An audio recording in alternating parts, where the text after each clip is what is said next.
Buenas tardes a todos. Mi nombre es Diego Bardales, soy coordinador de comunicaciones de La Siniestra Ensayos.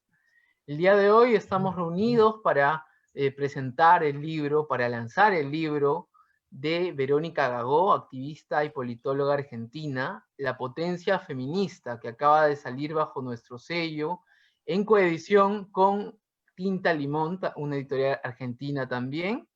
Y para ello, bueno, nos acompañan para comentar Anaí Durán, socióloga, y Angélica Mota, que es antropóloga, autora también de nuestro sello editorial y autora del prólogo de esta edición. Les agradecemos mucho la deferencia, especialmente a ti, Verónica, la confianza que has tenido en publicar con nosotros, y a todos los que se están conectando en este momento, bueno, decirles que el libro, el cual estoy mostrando en este momento, se puede adquirir en la página web de la editorial, www.lasiniestraensayos.com.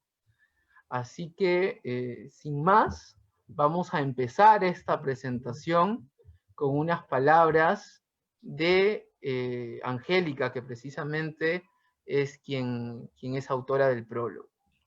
La voy a presentar. Angélica es antropóloga y activista feminista, magíster por el International Institute of Social Studies y doctora en salud colectiva por el Instituto de Medicina Social de la Universidad del Estado de Río de Janeiro. Actualmente es profesora en la Escuela de Antropología de San Marcos y coordinadora de la maestría de género también en esa casa de estudios. Tiene múltiples trabajos de investigación y publicaciones académicas y en prensa escrita en temas de salud, sexualidad y género. Su libro La biología del odio, retóricas fundamentalistas y otras violencias de género se publicó el año pasado bajo nuestro sello editorial. Adelante, Angélica. Muchas gracias. Bueno, quiero agradecer primero que nada a La Siniestra por esta invitación para estar presente en la presentación de este libro tan potente como su título.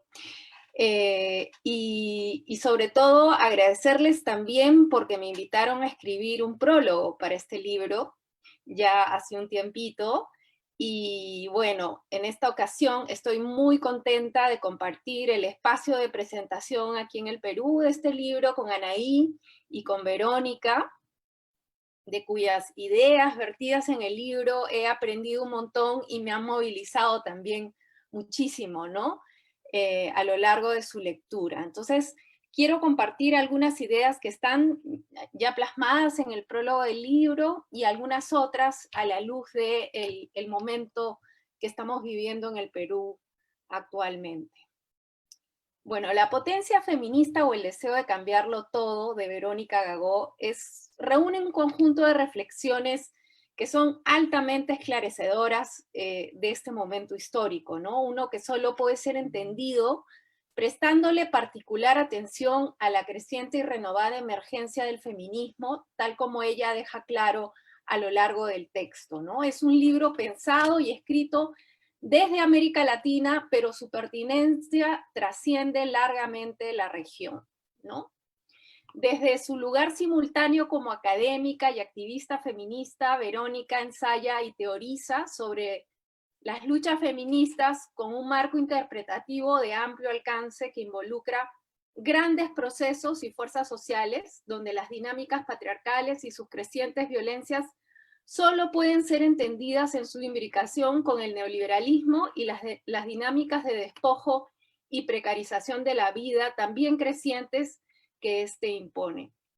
El camino elegido para seguirle el rastro a la potencia feminista es el paro o huelga feminista del 8M, más que como hecho o acontecimiento puntual, como un proceso multisituado, complejo, contradictorio, con tensiones y desencuentros, lo mismo que con grandes encuentros y transversalidad. Como activista feminista que en los últimos 4 años ha venido participando de las asambleas organizativas y las movilizaciones del paro en el Perú, la lectura de este libro me emociona, me genera identificación, asombro, anhelo, muchas semejanzas y también muchas diferencias. Contrasto inevitablemente con nuestros procesos aquí en el Perú, ¿no? Aquí el paro o huelga feminista aún no genera una convocatoria tan masiva como la que Verónica describe para Argentina. Sin embargo, estamos en un proceso que va de menos a más. Cada año hay mayor convocatoria. Y este año las asambleas preparatorias del paro en Lima han sido las más numerosas que se han visto hasta el momento, ¿no? Asunto que se vincula también con mayores niveles de articulación entre feministas, diversidad de feministas, ¿no? De esta manera, por ejemplo, el tradicional canto a la vida, ¿no? Que es el típico evento feminista que se ha dado a lo largo ya de décadas en el Perú, el 8 de marzo, ¿no? Y el paro, ¿no? Este año finalmente se unificaron en un único espacio asambleario preparatorio de cara al 8M, ¿no? No ha sido fácil, ¿no? Esta articulación, este encuentro cuerpo a cuerpo, como dice Verónica, de diferentes trayectorias feministas, ¿no? Que vienen de la institucionalidad de las ONGs, que vienen de los sindicatos, que vienen del feminismo anarquista, de un conjunto de diversas propuestas feministas, ¿no? Entonces, mujeres no binarias, mujeres lesbianas, heterosexuales, cis, trans, personas no binarias, estudiantes, profesionales, trabajadoras del hogar, funcionarias públicas, ¿no? Entre muchas otras, digamos que desde nuestras diversidades, ¿no? Desde nuestros diferentes posicionamientos, desde los diferentes trabajos que hacemos, ¿no? De cuidado, no pago en nuestras familias, en nuestras comunidades, de trabajos remunerados de diferentes, digamos, dimensión, ¿no? Y remuneración, ¿no? Entonces, en esta diversidad, pues las articulaciones no están exentas de tensiones, ¿no? Que pasan también por las diferencias generacionales, de clase, etnicidad, de visión política dentro del feminismo, ¿no? Nuestras situacionalidades específicas, nuestro ser cuerpos socialmente atravesadas por relaciones de poder y trayectorias muy diversas, ¿no? Se pone de manifiesto en las disputas y las posibilidades de encuentro. Pero con todo y en aprendizaje continuo vamos articulando y fortaleciendo movimiento, ¿no? Vivimos procesos que resuenan en la manera en que la autora concibe la huelga, ¿no? Como un proceso de invención, rupturas y al mismo tiempo de acumulación de fuerzas, como nos dice Verónica. Por ello, entre otros, creo que la publicación de La potencia feminista en el Perú, justo en este momento resulta particularmente pertinente, ¿no? Estamos entrando en esta, o por lo menos antes de la pandemia, que las cosas un poco han cambiado de configuración, pero no dejan de estar ahí unas tendencias, ¿no? De mayor acercamiento, que al mismo tiempo trae sus tensiones, y creo que esta diversidad que está alcanzando el feminismo, ¿no? El hecho de que se va haciendo cada vez más masivo, trae esta diversidad que viene con sus desafíos, y creo que libros como el de Verónica nos ayudan a mirarnos en esa complejidad y a visorar caminos, ¿no? Para no perdernos también un poco en el intento de encontrarnos en tantas diferencias, ¿no? Un asunto central de este libro, además, es la claridad teórica y la complejidad con que se explica la simultaneidad e interrelación de las diversas manifestaciones de la violencia, ¿no? En tal sentido, al tiempo que se visibiliza la explotación y el trabajo precario y no pago en sus diversas modalidades, ¿no? En el encierro doméstico y fuera de él, en economías formales e informales, se visibilizan las conexiones del sistema económico y el aumento en los umbrales de violencia y dominio patriarcal, ¿no? En ese sentido, a la tesis de la pedagogía de la crueldad de Segato, que nos habla sobre los cuerpos femeninos como lugares de ensayo y exposición de la violencia, que requiere el capital en su fase apocalíptica para normalizar su relación de despojo con el planeta, Verónica aporta análisis referidos a la realidad material del despojo de valor de economías localizadas, como por ejemplo las economías populares en Argentina, y el extractivismo que sobre ellas impone el capital financiero a través del endeudamiento, constituyéndose lo que ella llama el patriarcado colonial de las finanzas, frente a la crisis del patriarcado del salario del que habla Silvia Federici. Con innovaciones conceptuales como esta y varias otras, Verónica echa luz a sectores poco explorados en su vinculación con la violencia de género y ofrece al movimiento feminista herramientas de gran valor para profundizar en la comprensión de los complejos entramados de la violencia en tiempos de neoliberalismo. Todo esto desde la apuesta de salir del gueto del género en comprensión y acción para verdaderamente cambiarlo todo. En el paro feminista, tanto la manera de entender trabajo y por tanto la propia noción de huelga se transforman, se amplían y llegan a territorios nuevos. Al incluir de manera preponderante el cambio de la reproducción de la vida, el paro se torna existencial, nos dice Verónica. Pero además se remecen los cimientos mismos de lo que entendemos por público y privado, de lo que corresponde a la calle y a la casa, y por tanto lo que significa hacer política. Las feministas en la calle construimos otros territorios domésticos.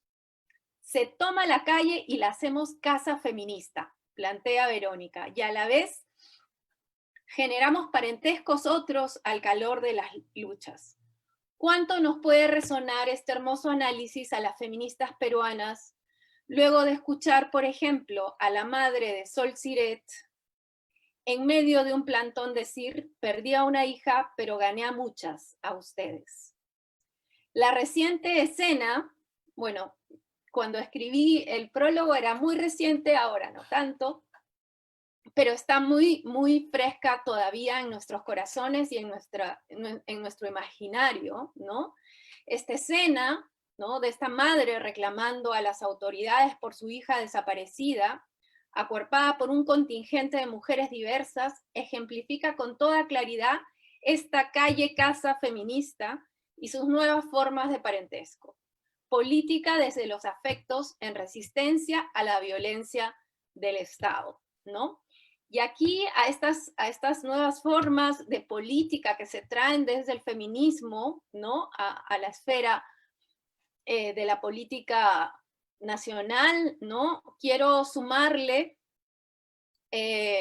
algunas cuestiones que han pasado en estas últimas marchas que hemos tenido, digamos, referidas a este golpe de Estado que hemos vivido en el Perú hace muy poco tiempo, ¿no? Donde toda esta movilización ciudadana que recuperó de alguna manera la alicaída democracia institucional peruana,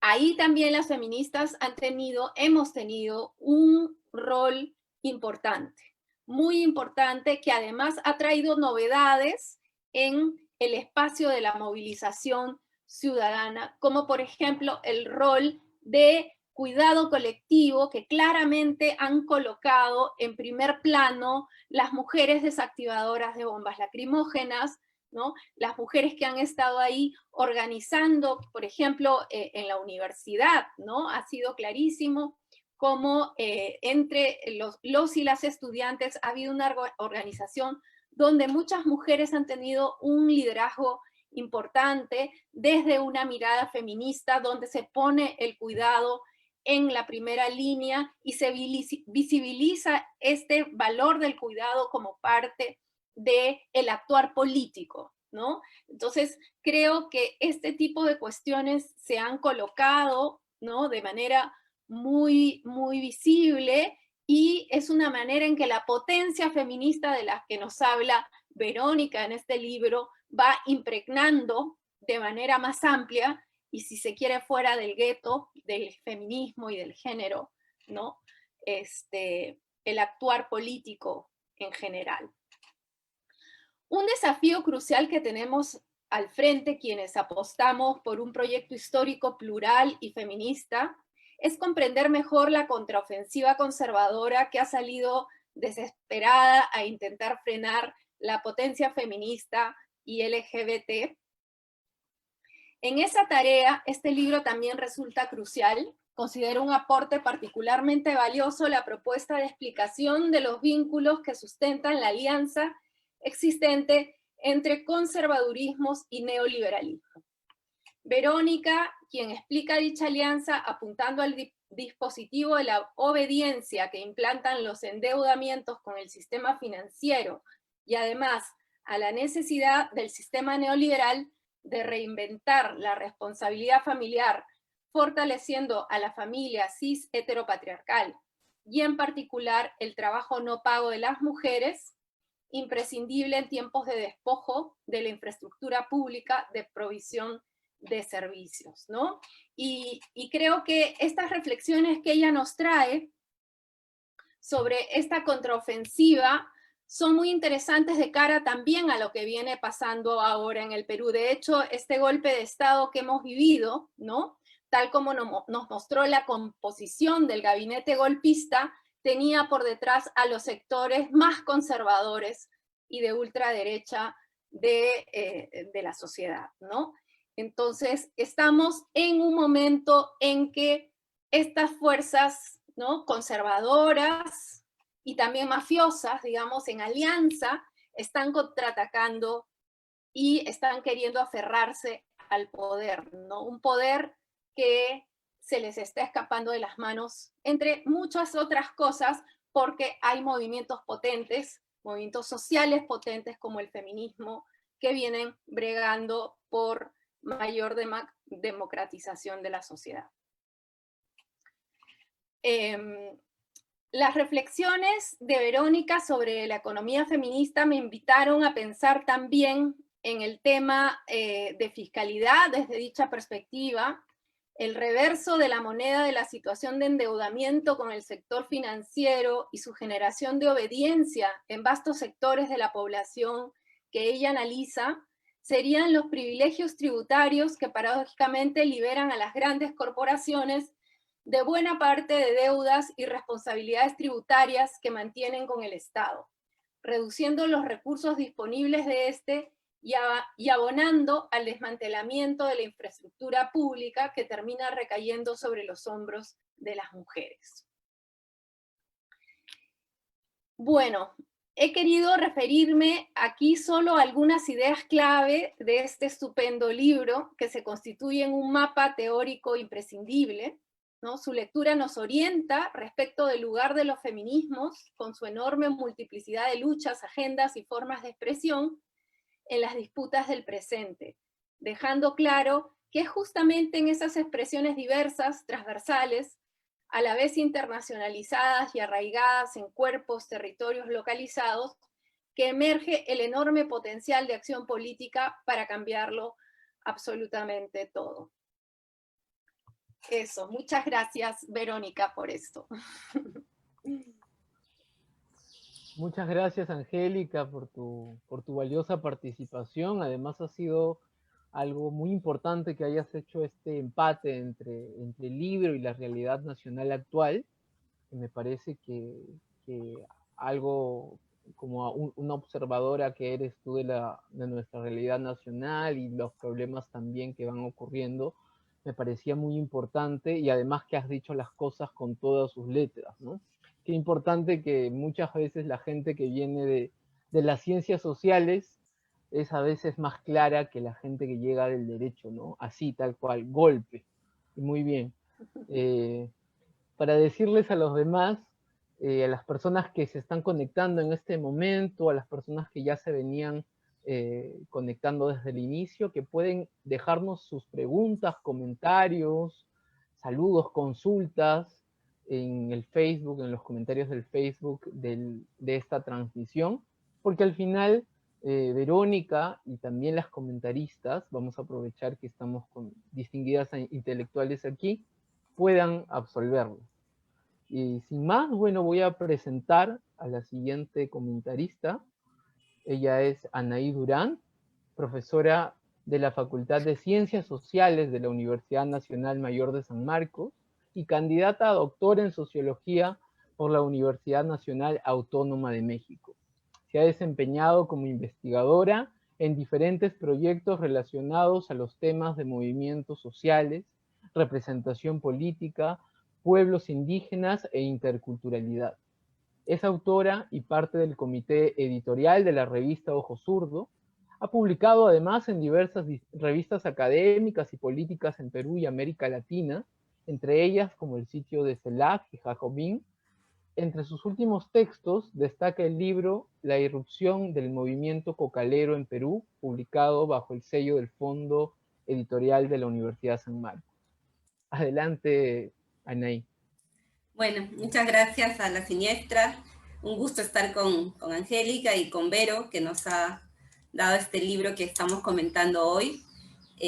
Ha sido un verdadero gusto tener primero la edición peruana, porque el libro ya salió hace algún tiempo y ha estado circulando, y queríamos una edición peruana, y qué bueno que la siniestra lo haya conseguido.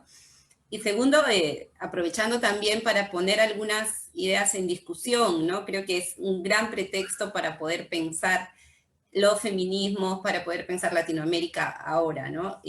Bueno, a Vero la conozco desde hace bastante tiempo y me alegra mucho poder reencontrarla en el libro, con la distinta trayectoria que ha seguido. Es un libro militante y creo que en esa tradición de que yo ponía ahora en el Facebook, ¿no? Que decía Mariátegui, de poner la sangre en las ideas, ¿no? No solo teorizar y analizar, que lo hace y muy bien, sino también esa búsqueda que la investigación, que las ciencias sociales nos permite llevar adelante, ¿no? Llevar adelante en colectivo, ¿no?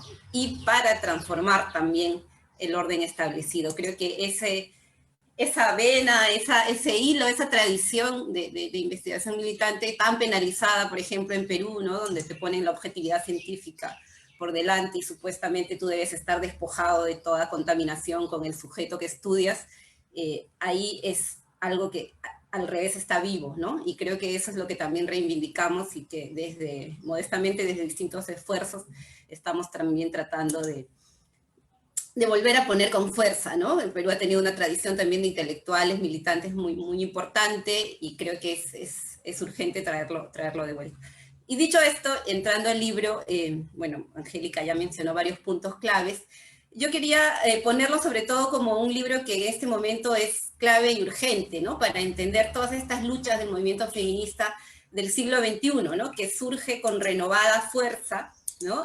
Porque venía un momento en los 60, en los 70, surge con renovada fuerza en América Latina además, ¿no? En Argentina, en una ubicación concreta, esta idea de pensar en situación con estas dos características que también relata Vero, ¿no? La masividad y la radicalidad, que es algo que luego vemos en Chile también con este estallido que vive el último año, y que ha tenido una capacidad de irradiar, creo que a todos los países de la región, muy positiva, muy potente, y muy potente en el sentido que dice Verónica para definir el título de su libro, ¿no? Como una reivindicación de lo que se puede, ¿no? En esta vieja idea espinociana de nadie sabe lo que un cuerpo puede hasta que lo va excediendo, desafiando y tratando justamente de ir más allá de esos límites, ¿no? También en la tradición de Rosa Luxemburgo, de quien no se mueve no siente las cadenas.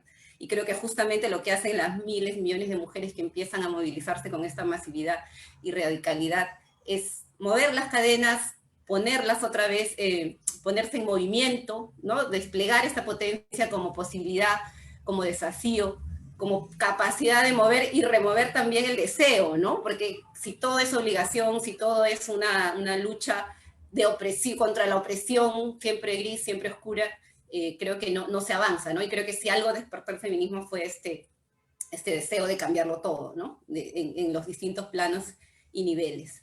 Y yo creo que eso desafía muy bien quizá lo que hemos tenido en algunos países, en estos discursos más digamos, en la ruta de la arqueología del género, ¿no? de la tecnología, mejor dicho, ¿no? Las agendas más institucionales, de la cooperación, todo esto que fue cooptando a la potencia justamente de los feminismos y más bien metiéndolos en un proceso de institucionalización quizá en México ahí se ve mucho más fuerte el debate entre las institucionalistas y las feministas más movilizadas, pero creo que es importante estas impugnaciones, ¿no? Que dentro del movimiento también permitan ampliar y permitan tener justamente esta radicalidad, que es lo que le da fuerza para cuestionar el orden establecido ahora.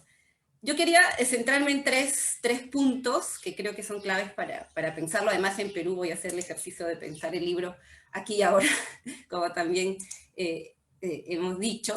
Y creo que nos viene muy bien por el momento justo político que estamos viviendo y que hablaba Angélica, ¿no? Un momento que no termina de ser destituyente, que abre una puerta constituyente, que nos ha puesto en cuestión 30 años de orden neoliberal, patriarcal, de despojo. Creo que es clave todo lo que se plantea ahí sobre este extractivismo ampliado. Entonces quería centrarme en tres ejes que tienen que ver, primero, con esta contextualización de la huelga en el registro del momento capitalista del siglo XXI y el mundo de trabajo que se articula, ¿no?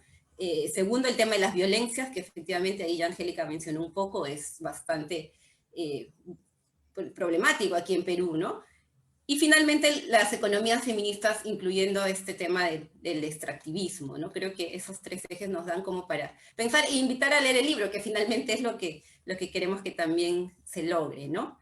Esta idea primera del momento del capitalismo del siglo XXI y la huelga como una fuerza que desborda, que integra la cuestión laboral, la problematiza, la critica, la excede, me parece clave porque inscribe, y creo que el libro en general se inscribe ¿no? En este mundo del trabajo y todo lo que articula, ¿no? Esta idea del trabajo, producción, reproducción, salario, huelga, ¿no? Y que nos lleva además al sujeto, a la clase, el obrero, ¿no? Donde la mujer entra a tallar desde una posición, primero marginal, ¿no? Con todo este tema del patriarcado del salario, pero que luego va ganando fuerza, ¿no? Y claro, y también pensado, y creo que ahí Verónica hace el esfuerzo también de pensar en estas economías no tan industrializadas, porque es un mundo del trabajo industrial el que está pensado en esa cadena, ¿no? Y justamente cómo la huelga puede también entrar a dialogar con estas economías desindustrializadas, informalizadas, aunque después voy a volver al tema de la informalidad, que logre exceder, ¿no? Entonces, este engranaje capitalismo y patriarcado, ¿no? Que está en el corazón del sistema, ¿no? Entonces, esta huelga y la huelga del 2017, el paro internacional, que terminó, creo que empezó como un esfuerzo ubicado en Argentina y terminó pues trascendiendo las fronteras, creo que tuvo como mucha potencia en esa línea, ¿no? No solo por lo que hacía, no era la huelga tradicional que dejamos de trabajar un par de días, sino era también toda esa impugnación al sistema, ¿no? Y creo que un debate muy rico que ella pone al centro y que creo que es también urgente abordarlo desde esta parte, es esta capacidad del salario para medir el trabajo reproductivo, ¿no? Se puede medir ese trabajo de cuidado, es cuantificable, es monetarizable, ¿no? Esta lógica racional costo-beneficio abarca también todos los cuidados. Creo que esa discusión es clave abordarla, ha sido clave también durante la pandemia y creo que el libro también nos sirve para pensar lo que hemos vivido estos meses de cuarentena, donde justamente los trabajos de cuidado fueron los trabajos indispensables, ¿no? Y cómo se les valorizó, creo que ahí es parte de la discusión, ¿no? Y creo que esta capacidad del movimiento feminista de redimensionar y reconceptualizar tanto el trabajo como el paro es clave en este proceso, ¿no? Primero también porque desacopla del sujeto al que históricamente estaba adscrito, ¿no? Que es el obrero asalariado, ¿no? Lo amplía el reclamo, va a distintas formas de trabajo y va redimensionando y enriqueciendo, ¿no? Creo que la experiencia de las asambleas en los barrios, en las trabajadoras de la economía popular, que quieren parar como una forma de protesta, pero saben que su trabajo no puede parar porque para la comunidad, porque tiene que ver con la alimentación, con los cuidados, creo que es muy representativa de esa riqueza y de esa complejidad, ¿no? Entonces ya no es el mundo obrero del trabajo del siglo XX, sino que ahí hay una actualización que ha ido enriqueciendo también la diversidad de sujetos, ¿no? De sujetos de cambio que están presentes. Y yo creo que eso hizo también como decía, tanta capacidad de irradiar hacia los países que estamos cerca, en Latinoamérica, ¿no? Por ejemplo, en Perú, Angélica mencionaba, habíamos seguido de cerca también esta huelga feminista, ¿no? Y bueno, creo que esa forma de protestar, de parar, de contrarrestar el engranaje del sistema, da en el clavo de cómo se ha ido reproduciendo, ¿no? Luego quiero volver a esa parte del trabajo, y ya un poquito más en el caso del neoliberalismo peruano, que el libro también invita mucho a discutir. Pero antes sí quería también detenerme un poco en las violencias, ¿no? Creo que últimamente también en Perú hemos tenido toda esta discusión sobre la violencia de género, la parte legal, todo este cuerpo legislativo, ¿no? Hay ahí unas violencias que atraviesan la sociedad peruana, ¿no? De hecho, también en cuarentena el único delito que no disminuyó fueron las violaciones en el hogar, ¿no? Entonces esta idea de que el hogar es el único lugar seguro es finalmente una falacia, ¿no? Creo que todo este tema de las violencias, la guerra contra las mujeres, de la que habla Silvia Federici, es clave poner en escena para, además, teniendo en cuenta la necesidad de, por un lado, no victimizar y por otro lado, despatologizar, ¿no? Creo que esas dos cosas son claves. Además, buscando algo que me parece un punto importante incluso también desde la política, ¿no? Cómo ir más allá de las lógicas punitivas, formas de justicia, que el libro lo aborda, ¿no? Cómo el mismo movimiento va preguntando, se va queriendo trascender el punitivismo penal, ¿no? Y yendo más allá a otras formas de justicia, y creo que eso es muy interesante cuando trae el hilo de lo que han sido el movimiento de derechos humanos en Argentina, ¿no? Esta forma de reivindicarse de la desafiliación de las hijas de genocidas, por ejemplo, ¿no? Como una forma de ejercer una justicia que va a desmarcarse de una desafiliación, ¿no? Que es algo que sería tan elemental, pero que nos está diciendo que las violencias que han vivido tienen que tener un freno, ¿no? Creo que ahí es muy, muy importante esta capacidad de mirar las violencias además en conjunto, ¿no? No solamente creo ahí como la violencia que suele tipificarse en los códigos legales, sino yendo más allá de eso, ¿no? Creo que ahí hay un común denominador muy importante que tiene que ver también con el enlace colonial de las violencias, ¿no? Este ejercicio de afirmación de autoridad a partir de la propiedad sobre los cuerpos, ¿no? Y lo que ha sido la forma de conquista capitalista que hemos vivido además en nuestros países, y que sigue siendo una forma de dominio, ¿no? O sea, cómo va, vamos a ver ahí también enlazándose con las distintas formas de despojo, ¿no? Yo creo que ahí hay un punto clave para ubicar además esos escenarios donde discurre esta guerra contra las mujeres, ¿no? Me pareció muy, muy relevante que se señalen esos escenarios, y el primero sea los hogares, ¿no? Cómo esta crisis del hombre proveedor termina desestabilizando el mundo familiar, y genera estas respuestas, ¿no? Las mujeres te dicen, ya decimos no, y eso genera una respuesta violenta, y genera también estas respuestas colectivas de organizaciones como Con mis hijos no te metas, que quieren que el espacio del hogar siga siendo inexpugnable, ¿no? Donde puertas adentro puede pasar lo que sea porque es un tema privado, ¿no? Entonces creo que la capacidad del movimiento feminista y de las mujeres de ir contrarrestando eso genera estos escenarios, ¿no? Donde están discurriendo esta guerra y donde se está dando esa disputa, ¿no? Lo mismo con las organizaciones populares, con las formas de despojo y de explotación de la tierra y los territorios, ¿no?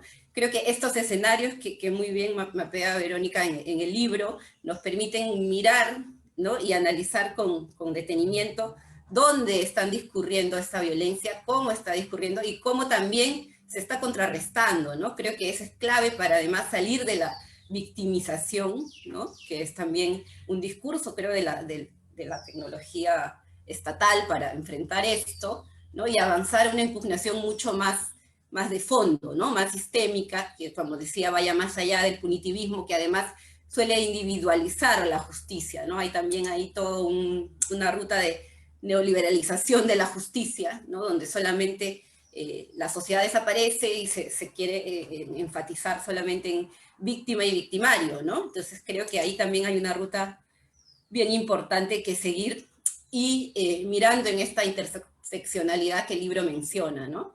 Como desde una perspectiva feminista que cruce además con las economías populares, con la ecología política de las luchas en los territorios, ¿no?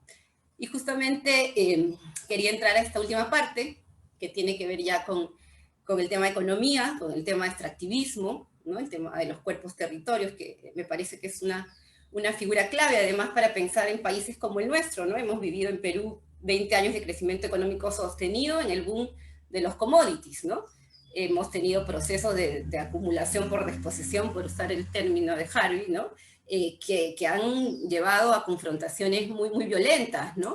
La represión de la policía no es de ahora, ¿no? Tuvimos en 2012 5 muertos en Cajamarca contra las mineras en Conga, en Bagua, en la Amazonía, ¿no? Una serie de luchas contra megaproyectos extractivos, no extractivos, que pueden tener, en el caso de las mineras, una cosa muy gráfica, muy visual, además muy concreta, pero que efectivamente, si usamos el concepto de extractivismo ampliado, se amplía mucho más justamente estas formas de desposesión, despojo y explotación, ¿no? Entonces ya no solo es este extractivismo literal de extraer materias primas, que lo hizo, ¿no? El Estado, los sucesivos gobiernos en Perú se dedicaron y priorizaron el extractivismo de materias primas, sino también este otro extractivismo que justamente menciona el libro y que está articulando esta máquina de valorización capitalista que tiene que ver con las finanzas, ¿no? Todo el tema de la deuda, todo el tema de, además de aprovechar, y ahí entro a la última parte de las economías feministas, este diferencial de explotación que creo que es clave para pensar, por un lado, la economía de las mujeres y por otro lado, cómo salir de la situación en que estamos, ¿no? Angélica mencionaba que también en Perú existe un movimiento feminista que se está organizando, efectivamente, sí, creo que es muy alentador.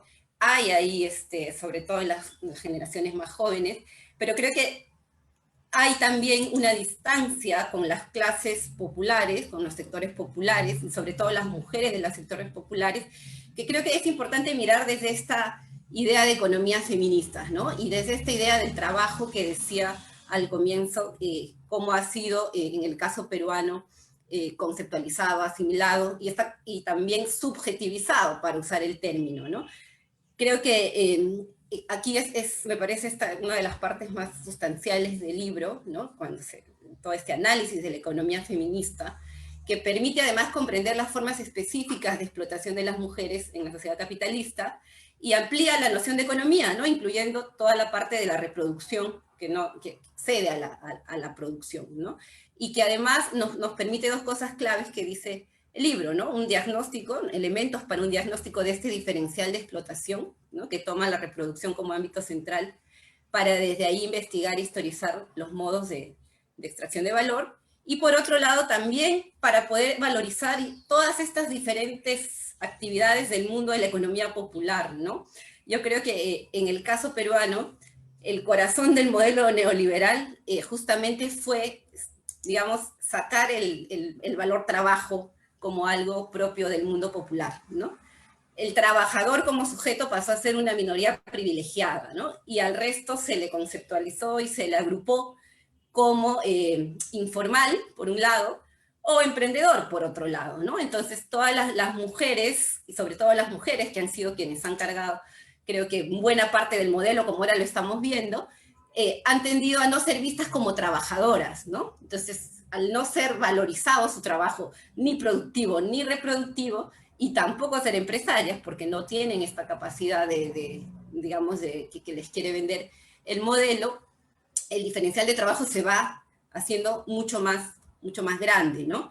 Creo que es urgente pensar esa imbricación entre mundo informal, ¿no? Explotación diferencial, y discurso neoliberal, ¿no? Creo que esto ha permitido que se pueda arraigar tan fuertemente esta idea, ¿no? Y estas prácticas, estas subjetividades, que creo generan distancia, por un lado, entre el movimiento feminista, como decía, más juvenil, más de clase media, más universitario, y todo este mundo de economía feminista, de economía feminizada, de trabajos además feminizados, que ahora estamos viendo en esta crisis ponerse en juego, ¿no?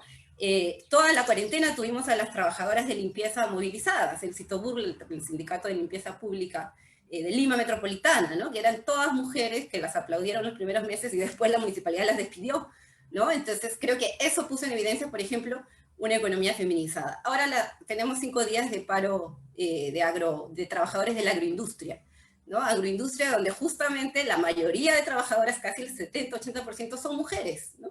En el sur del Perú, aquí en Ica, ¿no? Entonces, el modelo se ha sostenido en ese diferencial de explotación de las mujeres.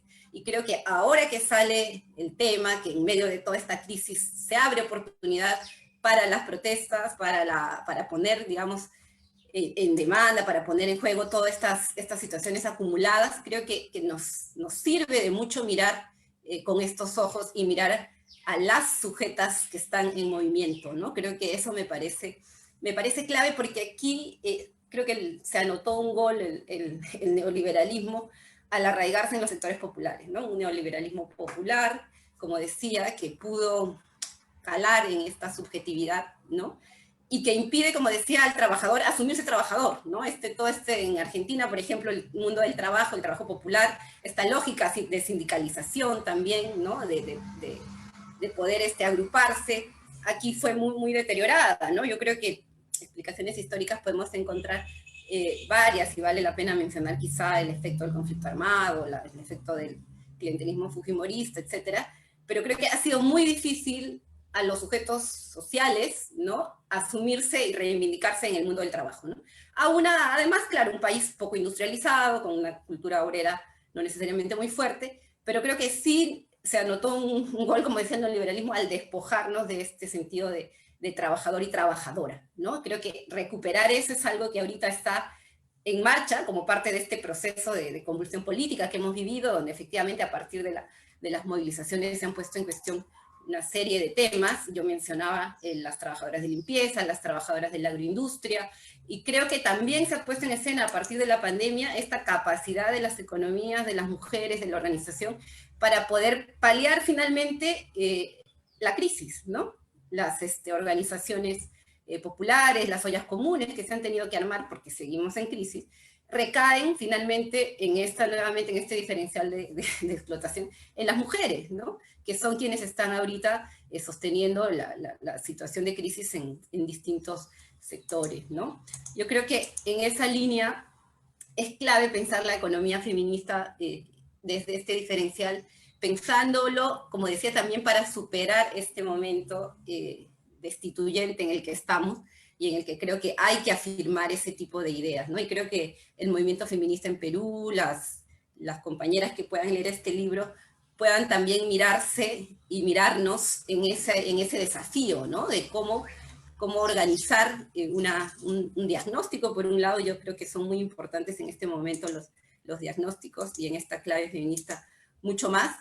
Y por otro lado, también las alternativas que pueden ir saliendo, ¿no? Esta idea de lo común y lo comunitario me parece clave desde la economía feminista y desde la organización también, que tiene que ver ya con nuestra misma tradición, ¿no? Con esta misma, en el mejor sentido del término, la tradición, ¿no? No lo tradicional de lo retardatario, sino la tradición como lo que congrega finalmente un acumulado de luchas, de historias, ¿no? Yo creo que ahí hay una línea muy interesante para poder pensar y poder superar esta articulación de neoliberalismo popular con patriarcado que les ha funcionado también estos años aquí a las élites, ¿no?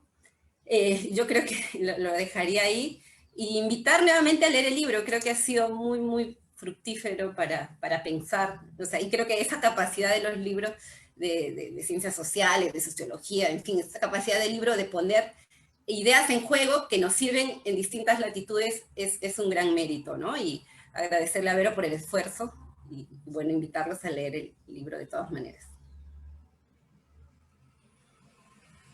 Muchas gracias, Anaí, por tu intervención. Además, qué importante lo que has dicho, porque has logrado centrar la respuesta feminista, ¿no? Dentro de este sistema neoliberal, que es una maquinaria absolutamente abarcativa de tantas cosas en la cultura, que permea la economía, la política.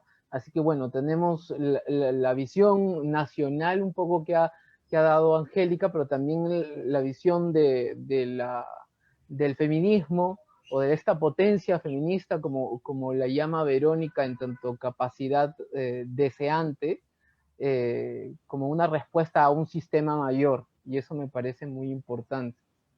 Bueno, Verónica también nos acompaña, ha estado muy atenta a las intervenciones de ambas, así que la voy a presentar inmediatamente para que ella también exponga un poco acerca de su trabajo.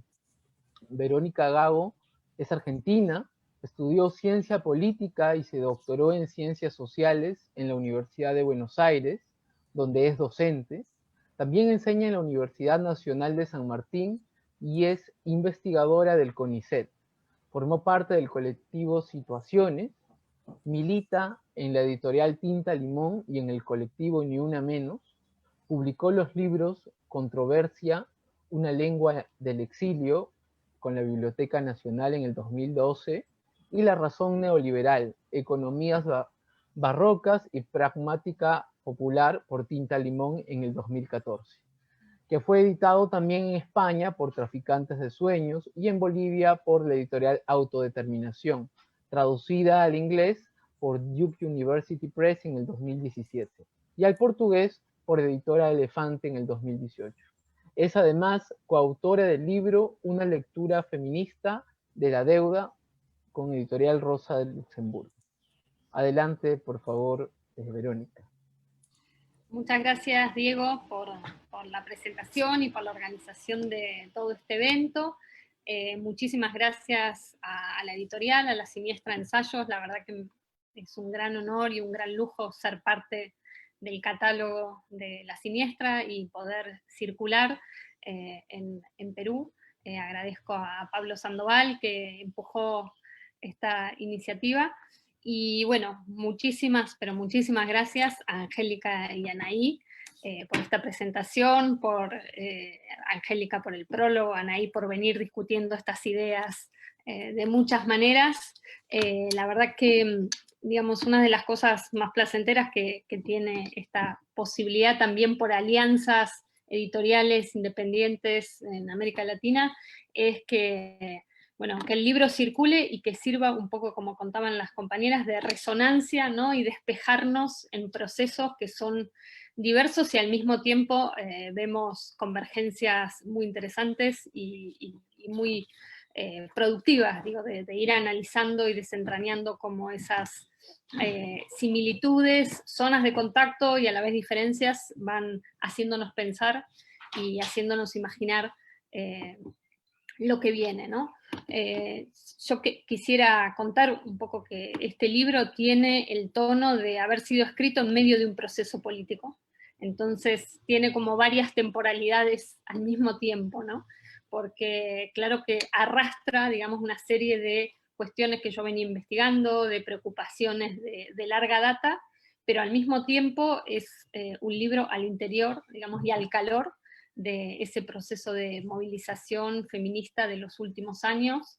Como voy contando en el libro, tiene partes que parecen más una crónica de la asamblea, porque eran cosas que iba tomando nota mientras esas asambleas tenían lugar, y mientras lo que es el proceso político del paro se iba sucediendo, y de hecho hay como capas de escritura en el libro, ¿no? Porque no es lo mismo lo que significó el paro en sus inicios de 2016-2017, hasta incluso en el cambio del nombre, de cómo se denomina la huelga, el paro feminista, en el 2019 o 2020, ¿no? Entonces, eso es una de las primeras cosas que quería decir, contar que es un trabajo justamente que tiene el ritmo y la temperatura de estar adentro de ese proceso político, y que en esa clave se mezclan los registros, bueno, como decían ahí, de investigación militante, pero también de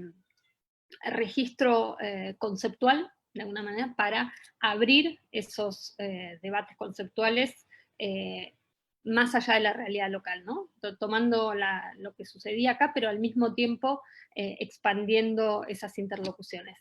En ese sentido, creo que ha sido muy importante la dimensión transnacional o transfronteriza, como decimos ahora, de estos procesos feministas, que lo sigue siendo, ¿no? Y eso, en parte, también colabora con estas formas de circulación y de resonancia de las ideas, de los procesos.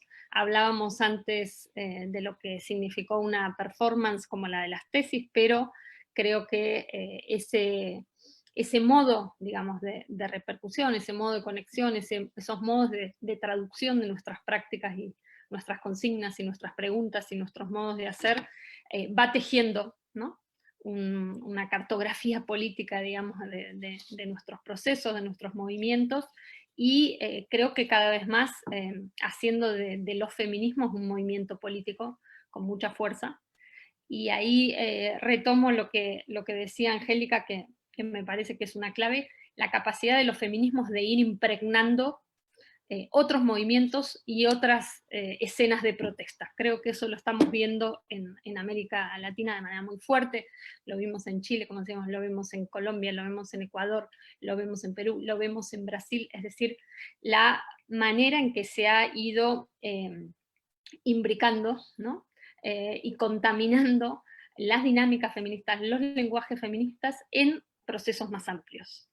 Y creo que eso es algo para festejar muchísimo, me parece, porque por un lado reivindica una autonomía de los feminismos y al mismo tiempo la capacidad de esos feminismos de converger, de hacer alianzas políticas, de transversalizar sus discusiones, sus agendas, sus modos de hacer, sus formas de valorar la práctica política, ¿no? Angélica ponía lo del cuidado, y las escenas bueno, de las desarmadoras de bombas en Perú en estos días ha sido, creo, muy fuerte, como han sido hace un tiempo la primera línea de Chile, y todo el tiempo creo que se van, ¿no?, como generando esos catálogos de imágenes, ¿no?, que se renuevan y una y otra vez de los diversos movimientos y procesos políticos en nuestra región.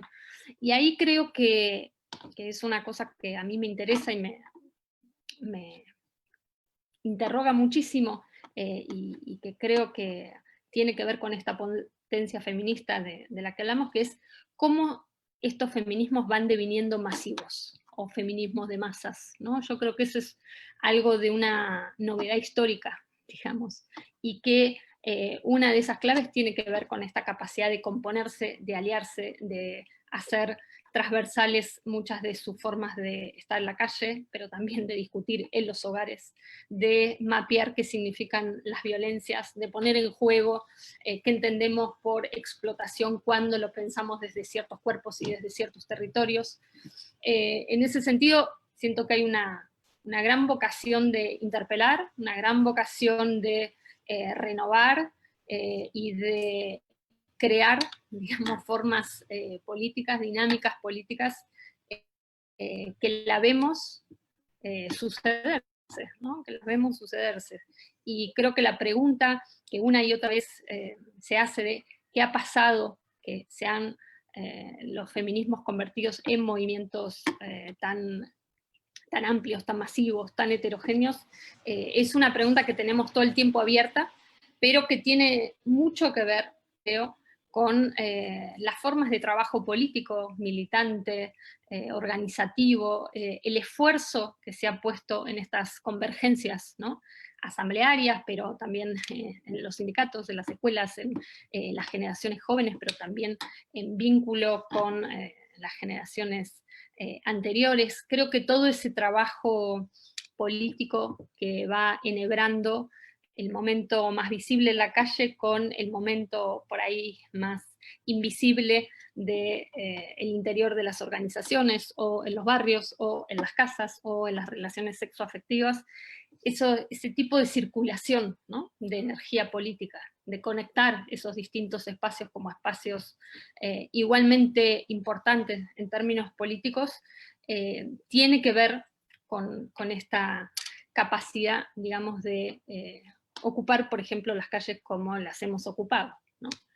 Y en este sentido me quedaba pensando en las referencias que las dos hacían a, bueno, cómo todo esto se ha puesto en juego en este momento que estamos atravesando y estos meses que venimos atravesando de pandemia, y con los cuales hemos tenido oportunidad de hablar con Angélica y con Anaí en distintas instancias y oportunidades y, bueno, y ocasiones, ¿no? Es decir, cómo esta cuestión de los diagnósticos feministas han sido fundamentales en la crisis, ¿no? Para pensar la crisis, para construir, digamos, una narrativa de lo que está en juego en la crisis, de cuáles son los trabajos, como se decía, que han sido la primera línea efectivamente en la crisis, la disputa por el valor de esos trabajos, pero también para pensar, bueno, qué podemos imaginar como futuro, como salida, como momento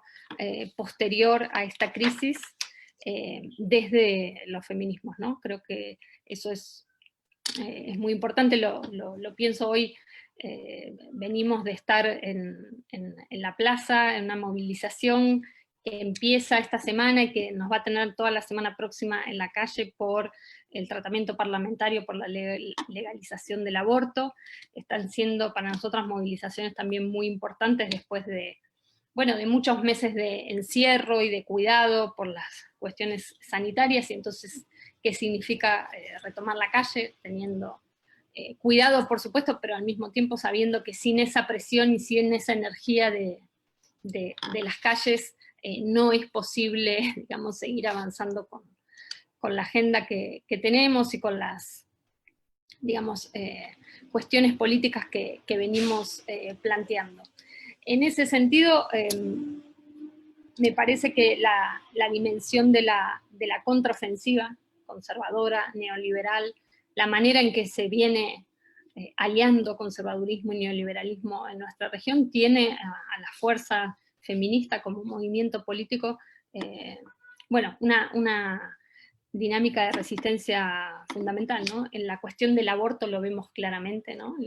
La repercusión que están teniendo los antiderechos, las campañas antiderechos en este momento, y cómo la lucha por el aborto es también una lucha, digamos, antifascista en este momento en nuestra región, ¿no? Por lo que sintetiza, por lo que moviliza, y en esa clave me parece que esta otra noción que trabajo en el libro, la de cuerpos territorios, que es un concepto de las luchas, ¿no? Es un concepto que viene de las luchas anti-extractivistas, ¿no? Y que me parece que para nosotras, por ejemplo, ha tenido mucho sentido pensarlo acá, pero también pensar qué significa el cuerpo territorio desde la lucha por el aborto, es decir, hacer migrar también estos conceptos de las distintas luchas y ponerlos en conexión con otras realidades. Creo que el libro hace ese ejercicio varias veces de ir mostrando cómo circulan estos conceptos, estas imágenes, estas palabras, estos vocabularios, y ver por qué conectan con ciertas luchas, por qué nos dan imágenes concretas, incluso cuando provienen, digamos, de otros territorios o de otras situaciones. Termino nada más para decir, para quienes vayan a leer el libro, que es un libro que tiene estos 8 capítulos que tienen que ver con el número 8 porque salió así, pero a la vez tiene que ver con el 8 de marzo y con los puntos que surgieron como 8 puntos de la primera huelga, y que se van recorriendo como estos temas que mencionaban las compañeras de economía feminista, también en clave de la huelga, pero también tratando de repensar el trabajo.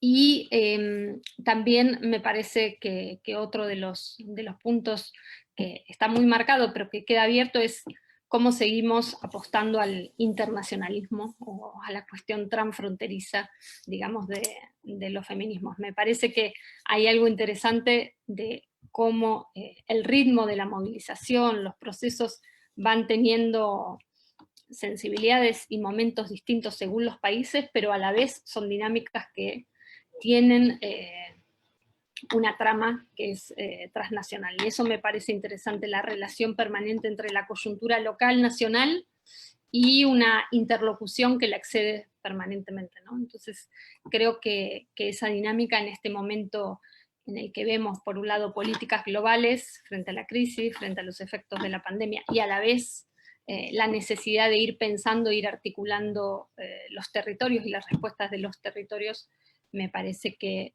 es importante pensar esa metodología, digamos, y ese impulso feminista de conexión para el momento que nos toca. Así que, bueno, muchísimas gracias por las lecturas. Para mí es como un honor así ser parte de la elaboración que ustedes hacen de lo que está sucediendo también, de lo que son los desafíos que compartimos, y bueno, en que circule el libro en nuestros países también me parece una manera de seguir tejiéndonos en estas dinámicas transnacionales, transfronterizas. Así que muchísimas gracias, Angélica, Anaí, y muchísimas gracias a la Siniestra.